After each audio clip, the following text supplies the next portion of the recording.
Yeah, what's poppin', guys? You got your boy Nantra here. Welcome to another video. So for this video, I'm going to be talking about set 9, talking about a few of the cards that we have already, that have already been revealed, talking about things I expect from the set as a whole, and just the kind of, I guess, direction that, that I think the game will, I guess, be in, is what I'm looking for here. Anyway, so set 9, aka Brigade of the Sky, is a Grand Blue featured expansion. So it's gonna be taking a lot of cards from the sister game of Shadow Race, which is Grand Blue, and that's kind of cool. Now the main, I guess, key feature and or theme here would be the accelerate mechanic, which is sort of like the reverse enhance, in which instead of having a card that maybe say is a small card initially but has a bigger payoff if you pay more mana, these cards are actually going to be the reverse of that. So they're going to be bigger cards that maybe say do something or do something or other. They can pay a smaller amount of mana for it in order to get it off, in order to activate some kind of bonus of some sort. Now, one interesting thing is that the accelerate effects usually, in some of these cases, usually have nothing to do with their accelerate effect. Usually have nothing to do with what the main version of the card is, which is kind of nice. Another interesting thing is that so far, generally speaking, most of these accelerate cards have all been creatures, as far as I know so far. Yeah, they've all been creatures that usually have a spell-based version in their effects. So, for example, when you accelerate a card, it's treated as a spell. But what the card does is usually something related to that of the spell, sort of, in a lot of these cases. Now, so far we've seen a lot of different accelerate type effects. Like for example, we've seen an accelerate emblem. We've seen an accelerate that gives you an Oathless Knight. We've seen an accelerate that draws your card.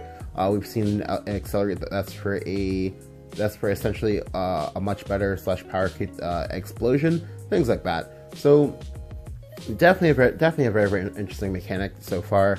I definitely think it's actually really good, simply because it gives you a lot of roll compression when you're deck building, which is the same thing as enhance. Enhance gives you a lot of roll compression. For example, maybe you say you play Kahulin or whatever, or Lance of the Tempest, and they do something on 2 or 3, and then they also do something on 6 or 7, respectively. Things like that. Because more options are always good, and that's just it's really just good civilization, man. So I'll go ahead and talk about some of the cards that we see here. I'll be updating it as these get updated. I don't know how often the main page thing gets updated, because I know last set it didn't really get updated as often as I would have liked. For example, we actually got 10 cards today that aren't on the list yet, unfortunately, but that's fine. We will make do. So I'll just kind of talk about the Swordcraft cards. So first card is Lapham, Honorable Knight. So big shout outs to Lapham real quickly, because as many of you will know, I actually do not like the fact that, as many will know, many people, actually not just me, do not like the fact that that Lapham's mouth is open 24/7. She's close your mouth, man. Jesus Christ. Anyway, so getting onto the actual card, it's an 8 mana 8/7 that evolves into a 10/9, and it's a commander, of course, and it's accelerate summon 2 knights. Now, so summon 2 knights is basically it's like playing Oathless Knight, which you might think is whatever, but it gets better, I promise. The actual card itself, when you play it, because again, like I said, it's split into 2 different ways. It's split into an initial, you cast this to essentially get a spell sort of effect, and then of course you actually play this to get something else. So the actual card effect, when you actually summon it correctly, is in play it from your hand. Is fanfare, give your leader the following effects. Whenever an allied follower attacks and there are no allied knights in play, summon a knight. Whenever an allied follower that originally costs 1 play point comes into play, give it Storm. These effects are not stackable and last for the rest of the match. So this card does a lot of different things. So right off the bat, again, it summons 2 knights, so So if, like, you're breaking early, you maybe say have 3 copies of this in your hand, you're obviously not going to play all 3 copies of it. You're obviously not going to, like, hard cast again. That's to say, like, they pay the full 8 mana to play this card or whatever. You're not going to play, you're not going to play all 3 of these or whatever. So you see here that the accelerator actually, like, does something useful. You can go ahead and just, like, play it for the 2. Is it amazing? Not really. Is it acceptable though? Yeah, because it hits the 2 mana for essentially QPP. Is this split up in a way they might like? Sometimes, and sometimes not. But that's fine. For the actual effect though, for the actual, like, leader effect portion, this effect is pretty sick. So it essentially means that all of your units, well, not really all, but like some portion of your units essentially will be hitting for 1 damage more than they already are. Now, I do like that that they made it so that the night thing doesn't stack on itself, because that'd be really silly if, you know, if each turn your opponent just got, like, if your opponent had a unit that was able to attack, they just, like, got additional 4 damage because you would get 4 knights, because you would get 4 storm knights or whatever and have this be able to attack. That's really silly. But being able to get, like, additional tokens, and also being able to get, like, what I like to call fast tokens in this case, you know, tokens are able to immediately impact the board. That's a very, very big deal. Like, for example, imagine if, say, Onion Girl, that's to say I forgot her name, but the 7 mana rune card in the mini expansion that essentially gives you 1/1s each time you cast a spell. Imagine if the tokens that you got from her, or whatever, if they had Storm or if they had Rush or whatever, suddenly, instantly a big deal. Well, a big deal in the sense that, like, being able to get, like, additional free trades from doing things that you want to be doing, which is in this case being able to attack with units, is always good, because you're getting rewarded for doing something that you're already going to do in the first place, and that's always a nice feeling. Like, it's like, say, you know, when you, like, go to the bank or whatever, and you get, like, compound interest, things like that. So that part is, like, good. The other part is that, like, the fact that the storm tokens you get, or sorry, that the knights that you get costs, or the knights that you get gain storm, is also a very, very big deal, because, like, there are not small but not huge amount of things that happen to get, like, knight tokens in knight tokens in Sword, and by that I do mean like ones that are, like, actually, like, 1 PP, and that's actually, again, another big deal. Like, for example, things like, say, Celia.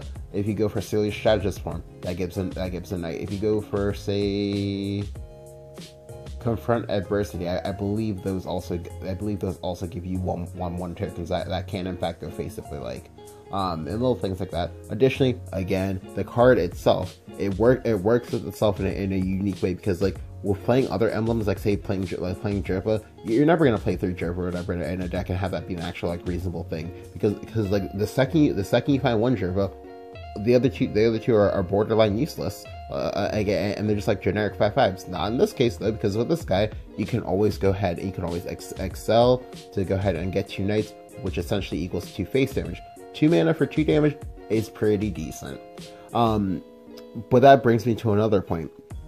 This card not only works with itself, it also works incredibly well with Celia, because a play that you can go for him is you can go for on turn 9. You can go ahead and you can try to, like, play out, like, a 2 mana of some sort, which will require you to play it, like, I guess, like, an actual creature, well, an actual creature slash like non, like, enhanced spell of some sort. That actually costs, like, 2 mana. To then go ahead and then play the Lapham effect to get 2 knights. You go ahead and get 2 face damage. To then go ahead and play Celia, Despair's Messenger. And then go ahead and bounce the knights back to your hand. And to then go ahead and get to go face for 5. Well, for 5 from her, then 2 from the knights, for a total of 7 damage. That's a lot of damage. A lot of damage. And then, of course, you also have the knights back in your hand, so you also, of course, get the knights to be able to do that as well. Additionally, I'm also even forgetting the fact that the Lapham effect is not a once per turn effect. So as long as you're able to actually suicide the knight, each time before you go to make another trade, you can get more knights. So in this case, it's actually 8 damage because you actually get a knight when you attack with the Celia because you have no knights in play because Celia bounce all the knights back to your hand. So yeah, 8 damage combo, possibly 10 if you have an Evo. It's pretty nice. Like it's pretty nice, and it's also flashy because it kind of like it fits a nice thematic for sword, and they're using a combination of both officers and commanders to like achieve a desired result. Like, so for me, for all of those reasons, the card is good. The card is definitely good. I definitely think that, like, for the most part, one of the only things holding back this card, and probably holding back a lot of these accelerate effects, is simply that, like, I'm pretty sure if it's going to work the exact same way as regular enhance, that a lot of times you can get like screwed over because you'll want to play it, but you won't actually be able to get yourself down to the mana cost you need to be able to play it. In which case I think that it just means that you need to have like less mana than you would to actually be able to cast the card. So in the case of Lapham, you would need to have less than 8 mana in order to get the effect that you want. Alright, on to the next card, Dragon Knights. So honestly speaking, Dragon Knights is probably like one of the more standout cards for like immediate like scrutiny and contention, and in terms I guess like the in terms of say like the controversy it sparks, because Dragon Knights is actually the first choose card that's actually a multi-choose card. So that's actually a multi-choose card that gives you a lot of different options and a lot of different permutations. It actually, in its prime, gives you up to 16. I think no, is it 16? Yeah, it's like up to like 16 different combinations of things you can get. Although I might be like mistaken or off on the math about that. But yeah.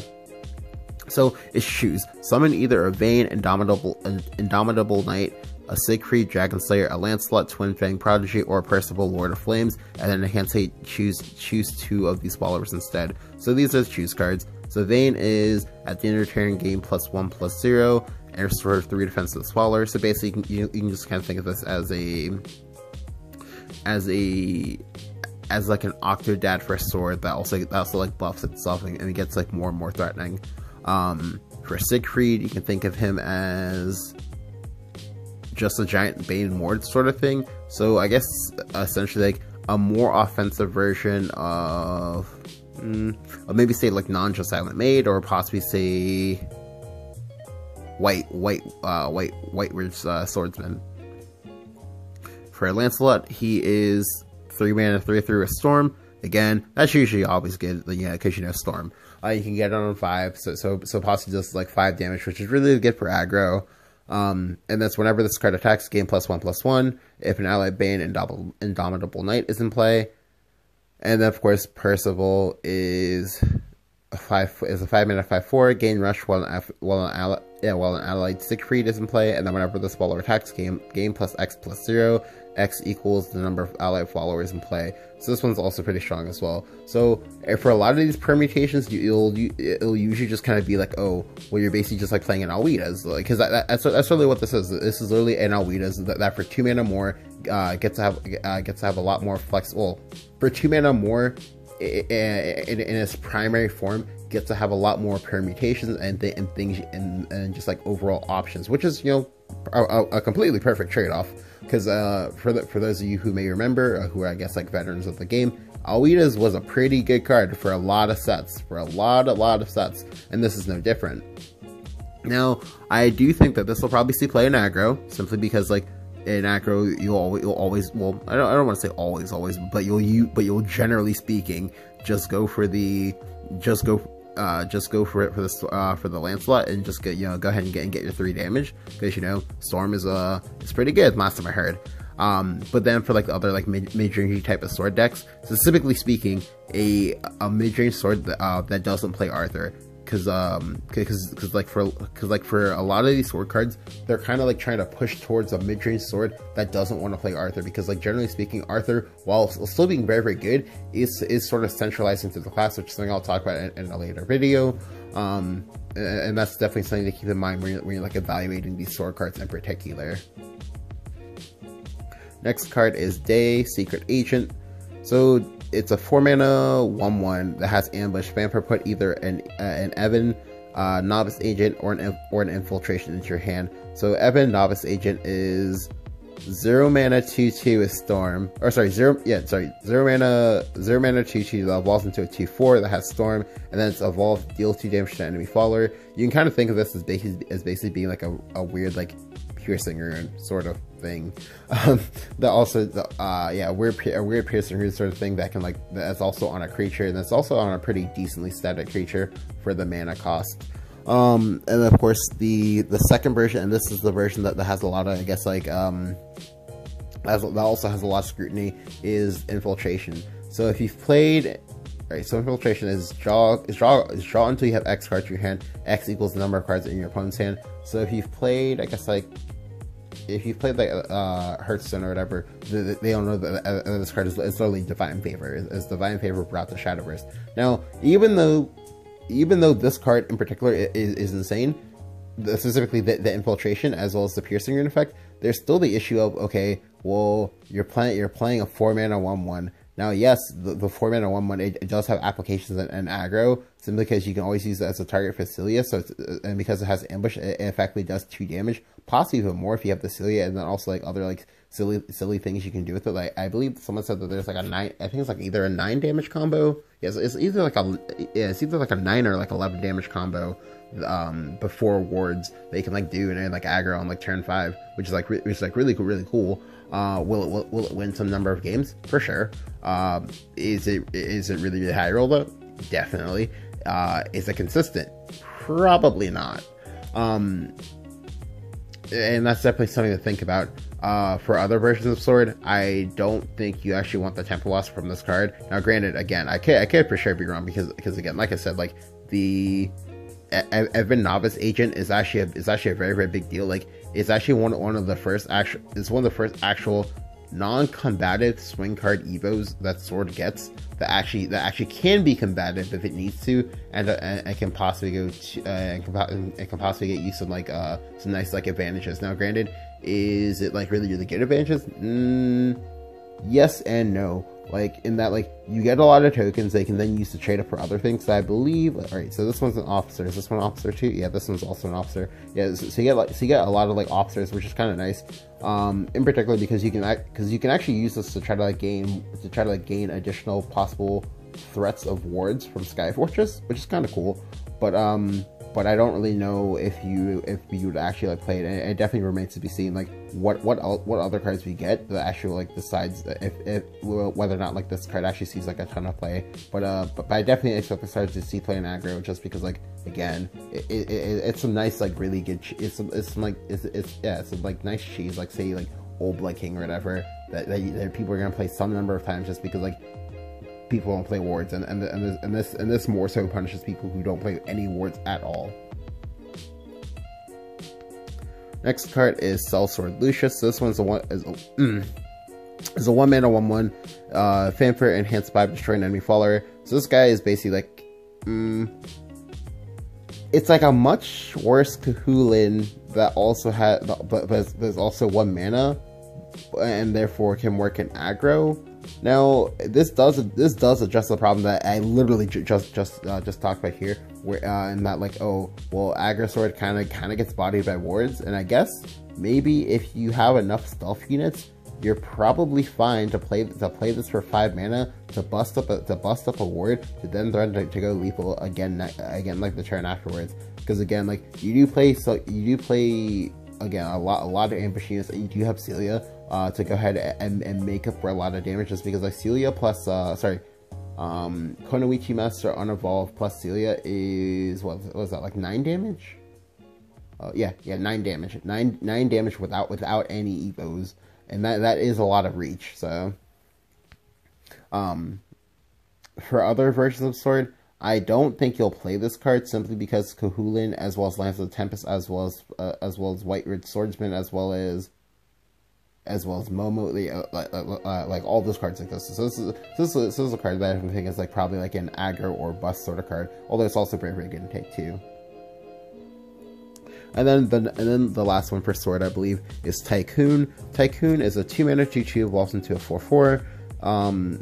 it's a bronze, and then it has Vampire Enhanced 7, gain +3/+3, then draw cards until there are 5 cards in your hand. So this effect is really sick, and this effect is something that I know a lot of Sword players were like asking for a very, very long time. Now, one thing that's really important is that, like, yes, you draw a lot of cards, however, you draw cards in a relatively greedy way. Now, I want you guys to remember that, like, way back when, there was a card in Dragon called Shenlong or whatever. Shenlong was literally a draw card that, like, literally didn't see play, and it was actually at a similar stat line as this card. Did it draw as many cards? No, but it was also a card that they could play it on, like, turn 4 or turn 5 or whatever because of ramp, and yet it still didn't see play. And I kind of expect this card to possibly end up going the same way, simply because, like, yes, again, you draw the cards, right? You draw the cards. However, right now in the current format where we're in, unless your opponent is playing hard as hell into say Lance of the Tempest or whatever, which usually shouldn't be able to happen because you have a 5/5 in play, and that usually requires them to do other things. That most times that you usually need to like spread out the value that they get from drawing this card across like 2 or 3 turns. Or sorry, the value they get from playing this card across like 2 or 3 turns, because it's usually like the turn. It's like the turn playing it, right? Where you draw your like your X amount of cards, which also might not always be 5, because you might have cards in your hand. Then 2, the dealing with the turn after your opponent like clears this or whatever, because again, like, generally speaking, with all the various enhanced effects in Sword, most times you're probably only gonna be able to play like two of the 5/6 cards in your hand, and then also, you know, going from there. Now, it does give you some nice options and some nice draw. However, there's also, again, going back to what I said earlier, there's also the whole like centralization part of Arthur, and that, like, will you play this card and Arthur in the same deck? I don't think so. Is it very, very good to play in the same deck? Probably, but I don't think he'll do it, simply because, like, the current quote unquote formula of getting Cahulin, Bear Knight, Celia, and then Hedgehog is already pretty good. Because all of those cards are very, very good standalone, and they're also good when you get it off Arthur. Whereas, like, this card is bad when you get it off Arthur, quote unquote. And then it's just like good by itself. So again, like, so it's probably something that you play in a more like doesn't use Arthur sort of package possibly, and that's kind of cool. Next card is Peacemancer. Peacemancer is a 5-mana 4/5 ward, evolves into a 6/7, and then it's just accelerate 2, draw a card. So this one is basically just like a creature version of Insight. That, again, like I said, the accelerate version does something different than the actual card version of the actual card version itself. Now, one interesting thing is that, again, due to the way accelerate works, in later stages of the game, you'll want to have less than 5 mana when you're playing this card, which does like lead you into some like awkward situations, like the same as regular enhanced, where you'll have to like draw in bizarre orders if you're playing this in like Spellboost rune of some sort. But if you're playing this in some other rune that like exists that I guess wants to play creatures, there's not really many rune decks like that. This will be pretty good just because it'll be card draw, and it'll also be ward. So it gives you like nice like roll compression there. So the card is pretty good. It just might not have a home and constructed, and that's all. Alright, next card is Albacore, aka the young tuna fish, aka tuna happy pig. Okay, so Albacore is a 7-mana 7/5, evolves into a 9/7, Dragonheart Bronze, and its last words restore 3 defense to your leader, and then it doesn't do anything when it's evolved. So yeah, so this card, I don't know, like, as you can probably already tell from like the way I like introduced the card, yeah. The card is more or less just like a giant tuna fish version of Happy Pig that's in Dragon. The artwork is very, very good. The actual card itself, I don't know. I'm not really sold on it. But not for the reason they might expect. The reason why I'm not sold on this card is because one, obviously, a lot of times like Happy Pig will do about the same thing, and then 2, there's there's no good situation in which you play this card and it does what it's intended to do. Like it's intended to be like a soft ward of some sort, right? But in the face of aggro or just aggressive decks that have you on a timer, this card does nothing. In the case of in the case of versus decks where you actually possibly might want to play this because it's actually like toned down in such a way that you're actually like that they're actually like willing to kill it because you still have like a high enough health total. Again, the card will feel bad because like it largely does nothing in your head. It's only I want to be kind of behind when I play this, and that's not a good spot to be in when you're playing Dragon. Well, or rather when you're playing anything, honestly. Yeah, like for me, like I would have preferred that the card be at 4 HP. Well, yeah, preferably like 4 HP or whatever. So it's like easier. So it's easier for you to suicide it properly. But at 7 HP evolved, it's gonna be kind of hard for free to kill this card. Well, for you yourself to be able to kill off the card. For your opponent, it will be like whatever. Although the card is actually threatening as hell when it's evolved, just because like it plus Aussie to Hawk is 15 to 17 damage if you don't kill it. That's a lot of damage. Yeah, like I definitely think this will be more of a take 2 card. Now, and I suppose I'd be like remiss to like point this out, but as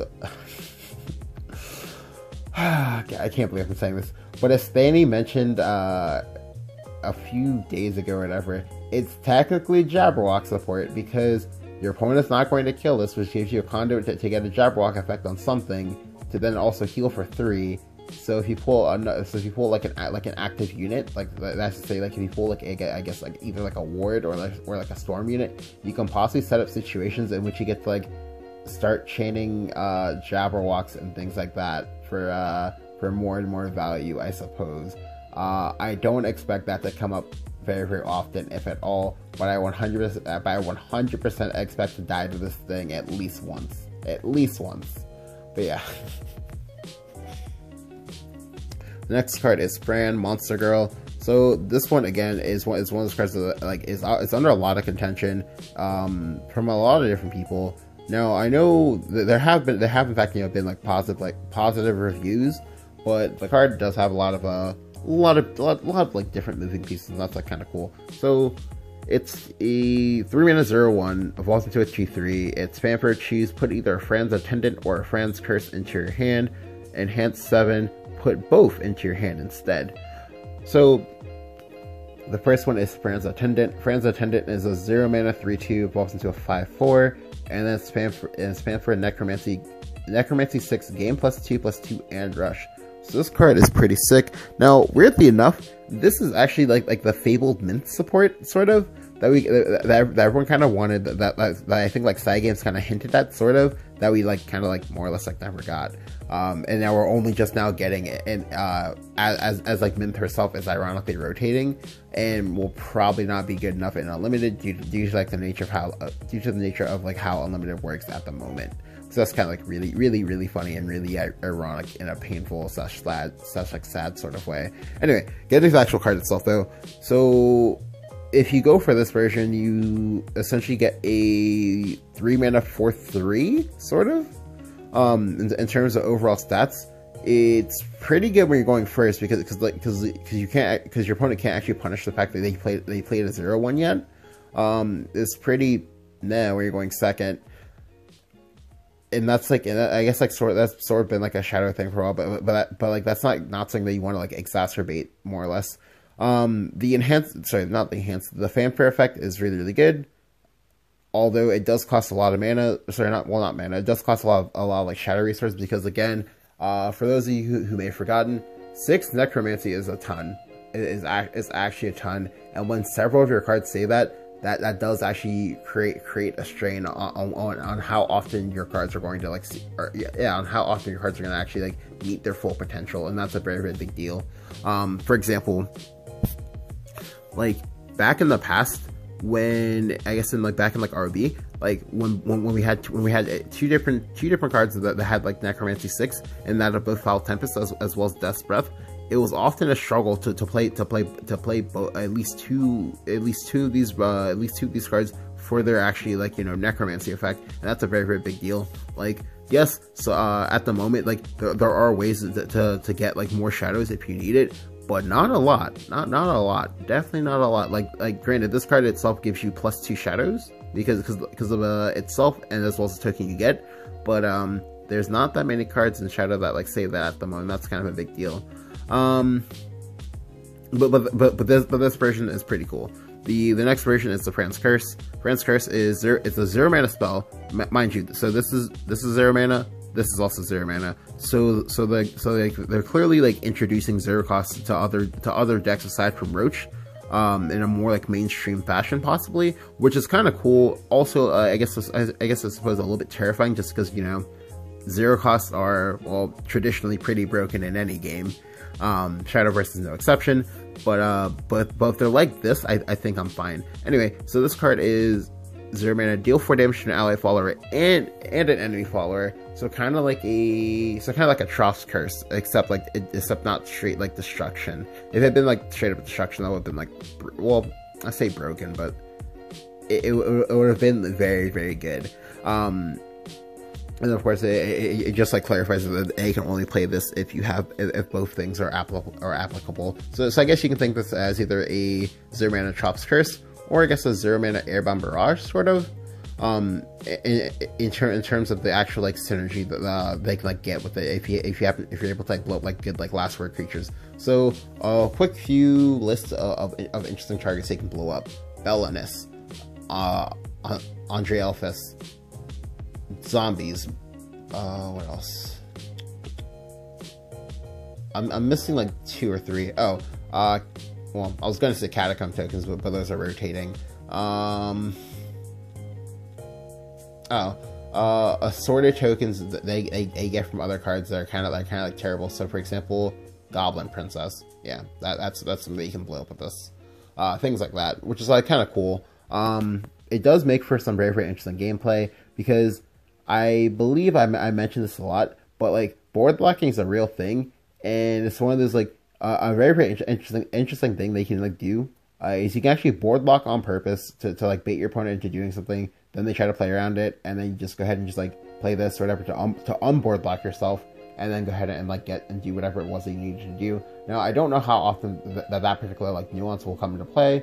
I don't expect it to come into play that often though, but it is like something nice they can do. But also just being able to have like a last word destruction effect on the fly is kind of cool. Now one interesting, I guess, one like interesting sort of synergy that I actually like for this card is if you're going first again, because you want to be able to try to like ignore the glaring weakness of what happens when you don't take the attendant and tempo out the attendant immediately. Is if you're playing Hell's Unleashed or whatever, the basic card, the 4 mana 1/1, you can go ahead and actually play the spell on that to blow up a creature, to then get a 4/4, to then possibly evolve your 4/4 to clear up something else, which is kind of cool. It takes a lot of pieces, and there is in fact, you know, tempo loss involved, but you get to you are in fact able to recur some of the tempo loss, which is kind of cool. I definitely expect that to be a thing that people try once they realize that that's like an actual thing. Yeah, like so in a way, like you can kind of think of this as being like the replacement, quote unquote, for like soul conversion. Well, maybe not soul conversion, but kind of close to soul conversion, sort of, in like the how you'll use it, I guess. Yeah, cool card overall. But it's definitely a card that you'll want to see more of Shadow in order more of what Shadow got in order to properly, I guess, evaluate it and figure out all like the nuances that they can get for it. But it's definitely a card worth talking about, I think. Next card is Sofia, Pious Pilgrim. This is the Havencraft card. It's evolved, randomly summon a copy of an allied follower that has been destroyed during this turn. Now, even though it says random, you can thankfully control the randomness of this, like most times. That being said, though, I don't actually like this card at all. Like, well, I say I don't like this card at all, but like I guess like what I mean is that like I don't like the actual like premise of this card, nor do I actually like the application of the card. This card is essentially you can think of this card as either being a worse cereal or sorry, you can think of this as being a mix of a worse Erd and a worse version of Visago. Simply because, like, in the case of Visago at least gives the unit rush, and in the case of Erd, if the unit already had Storm/Rush, it just like gets it again, and then has like interesting situations of being able to just like play a Storm unit, then go ahead and get to go face, then kill it to then go face again, so you get to like double down on your face damage. This card does none of that. This card does like some really weird situational type things, in which like your best payoff target at the moment is literally Tutankhamun, in which you want to like actually somehow kill your Tutankhamun in the same turn to then have it evolve to then bring back your Tutankhamun, which is really greedy, and it's one of those, like, I don't know, like it's very reminiscent of when people would play Erd on their Mordecai to make another Mordecai. Like, yeah, I think it's actually the best possible comparison they can make for this card, and that's and in times past I was usually pretty greedy. It was acceptable greed then, because it actually helped you beat a relevant matchup. But now it's really greedy, and I don't think it's one of those like is actually good enough to be like a real thing they actually do. Simply because like there's a lot of different hoops you have to jump through. Like, you have to actually have the King Tut in play, have the King Tut actually stay in play, kill the King Tut, have an Evo to then go ahead and play and have this card in your hand when you do this. Again, lots of hoops to jump through. I don't think it's worth it at the moment. I mean, obviously, of course, they'll probably like print more cards to kind of like help make it worth it. But it's really greedy. I don't like it. Well, I don't like how greedy it is, I guess is the word I'm looking for here. Next one is Captivating Conductor. Select two followers in play. Deal X damage to the first follower and Y damage to the second follower. X equals the attack of the second follower, and Y equals the attack of the first follower. This card can only be played when there are two available targets in play. So this card is very interesting. This card reminds me of, it's like a mix of Betrayal from Hearthstone, as well as, what is it? I think the card's called like Cross Attack in Yu-Gi-Oh, where you get to decide targets and things like that. Now this card has a lot of like interesting applications. Now if this card does in fact actually apply the keywords and effects when the trades are being made, then it does allow you to do some like very interesting things, such as, for example, having a Bane unit kill a bigger unit immediately before your opponent gets a chance to try to like remove the Bane unit in other ways. Being able to force wards being able to like force a ward to suicide into itself, things like that. Now the best usage for this card will be when you're versus same type attack, same stat line based tokens. So for example, tokens that have the same exact attack and defense, so this way when they trade into each other, they just kind of cancel each other out and just like die. So best case scenario, and I do actually mean best case scenario, in rotation at least, is to go ahead and have two Holy Winged Dragons fight each other and then kill each other. How often are two Holy Winged Dragons in play? Not that often, but just often enough that can possibly happen. Or possibly just they have like, make sure they have the first creature, kill the second creature, or vice versa, and then be able to clean up the remaining creature, which is certainly something that can happen. In Unlimited, this is weirdly better if this is like weirdly pretty good if you're versus Daria, and they have like chimeras in play, because then you can just have the chimeras like clean each other up and things like that. But again, it's really situational. I don't know how often you'll be able to like create like interesting gameplay with this sort of card, but it's still really cool. I do like the overall like design of the card itself, simply because it does something different, and it does something different in a very unique way, because like we've never had like directed creature combat that doesn't care about Storm or like Rush or anything like that, but that uses a third party, which is kind of nice. Alright, so now on to the neutral cards. So we're going to talk about the cover card, the young god Proto Bahamut, aka First Bahamut, aka the God.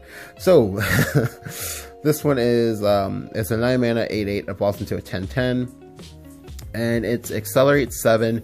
Again, like I said, like when you play Accelerate, that you just use the spell version of the card. You don't actually summon the card. You just play the spell version of it. And it's 7 mana, deal 3 damage to all followers, deal 1 damage to the enemy leader. So basically, it's essentially literally Explosion, except it does 1 face damage as well. And then of course for the actual card itself, at the end of your turn, deal 3 damage to all other followers, deal 1 damage to the enemy leader. And then of course in its evolved state, it's also the same thing, just deal 3 damage to all other followers, and then deal 1 damage to the enemy leader. So this card is actually really, really nice. The reason why I like this card is because unlike regular Baja, it's not, well, yeah, unlike regular Baja, it's not quite as game ending. Don't get me wrong, it's still very good, and at times will in fact be game ending, in typical like late game bomb fashion. However, 1, you can play it in more decks than just Dragon. 2, well, actually, it's kind of the biggest one. Yeah, you can play it. You can play it in more decks than just Dragon. 2, it thankfully has a stat line that's very similar to original Baja, and that if it's not like quite, and that it's not like over a 10/10 minimum, which does mean that you can actually kill it with a lot of things. 3, there exists a lot of things that happen to kill this card. 4, the AOE and the damage it does is not a small amount. Like it's a very, very like fairish AOE, or I guess it's like the AOE standard, I guess is the word I'm looking for here. And that 3 is usually enough to clear most boards, barring like certain like special cases in which you have like X4s and things like that. Oh, and then lastly, like I said, like you can play it in a lot of different decks. Like for example, decks that I definitely expect this card to go into, obviously Dragon. That's without a doubt. But the other one, and this was actually more interesting to me, I think, is I actually expect this card to see a lot of play in Reanimate Shadow as a nice reanimate target. Simply because like it does relevant things. It gives you AOE, as opposed to the face image that you would get with Zeus. Additionally, it's also done in a more like healthy way. Like, I don't think anyone really enjoyed the fact that, oh, well, you just reanimate a bunch of Zeuses. You just storm your opponent in the face. They can't do a thing about it because it's really hard to both clear Zeus, and also gain like initiative in the process. Oh, and then also, of course, I just have like Aish in the back and things like that. So that's like kind of nice. So it's more like fair in a way. You can still get this on 8 and just like wipe the board. You still have like say things like Mist of Extinction, as well as another AOE. So this could be so like Reanimate Shadow could be a very, very, I guess, like board denial sort of class, which is kind of nice, interesting / nice to me. The other thing, the damage that it does actually does form a very, very relevant calc. Because I know like initially when this card came out, a lot of people said this card was like kind of bad, but actually no, it's actually pretty good. Because if you actually do the math, if this card lives both turns, if this card lives going into like your turn 9, your turn 10 or whatever, well, yeah, going into your turn 9 / turn 10, or of course like going into your turn 8 / 9, you know, depending on like how early you bring it back. But basically, if it lives its summoning turn plus a turn after, that does 10 damage. Plus Aisha in the back for another 10, 20. Bob's your uncle, they're dead.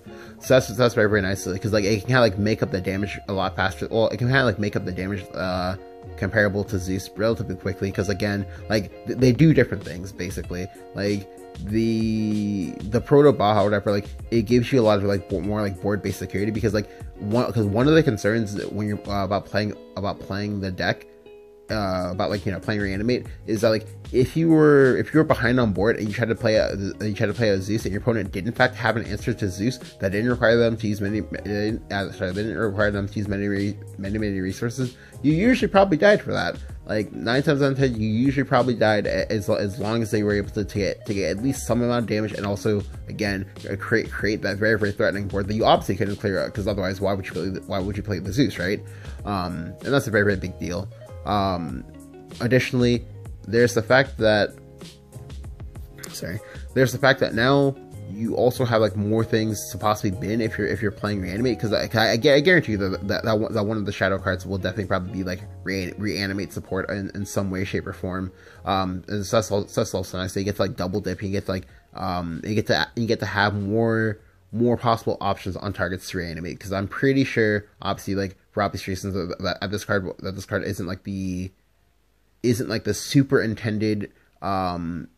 superintended go-to version of the card that you would obviously go ahead and go out of your way to both bin and reanimate. It's just a nice side option. It's like a nice side dish to go with your rice. But yeah, card is great. I definitely expect to see a lot of play. I definitely expect a lot of people to get really annoyed by it. Simply because, well, it literally says Bahamut. Like I'm pretty sure Bahamut just like inspires PTSD in people at this point, right? Alright, so last card, Lyria, Azure Maiden. So she's a 2-mana 1/1, evolves into a 3/3, and it's spam for the next time damage is dealt to this follower, reduce that damage to 0. That's strong. Fanfare, enhance 8. Put a random neutral follower that costs at least 7 play points from your deck into your hand, then recover 7 play points. So there's a lot of crazy things they can pull with this card. For example, in things like, say, Unlimited, you can use this if you're playing neutral forest to always grab an Ariette for your BNB. That's ridiculous. You can use this to grab Loki. You can use this to grab Proto Baja, Original Baja, Israfil, Sahakville. Like so many good big ticket cards you can get with this card. Additionally, you also get back the cost of playing this card, so it's not just like a bad like Dragon Sports site or whatever, where you play the card, you make your searches, but you don't actually get to play the cards. So they search that you have to play them another turn. Nope, you can actually, unless of course you're like grabbing an 8 cost card on, like, say, what is this, on like say 8. You can always play the card you got. A lot of times it'll usually do exactly what you needed to do, and that's really cool. Additionally, there's the fact that this card actually takes 0 the first time a trade involving it happens. That's really strong, just because like there are a lot of times where you need to clear off a weakened unit, but you have no good units that actually beat over the unit, because maybe, say, I don't know, I guess like the unit in question is like too strong. Like, for example, trying to beat over like a 6/4 like Belphegor or something, or I guess in this case a 6/3 Belphegor or something like that, right?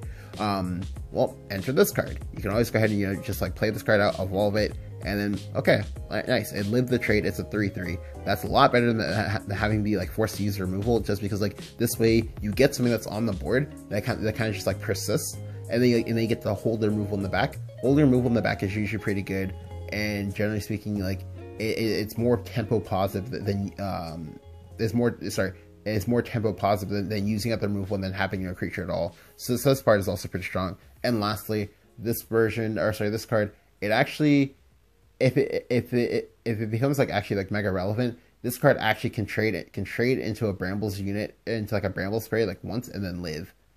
Well, sorry, trade into it once and then, is it all damage? No, trade into a Brambles fairy and then actually tie with it and then kill it.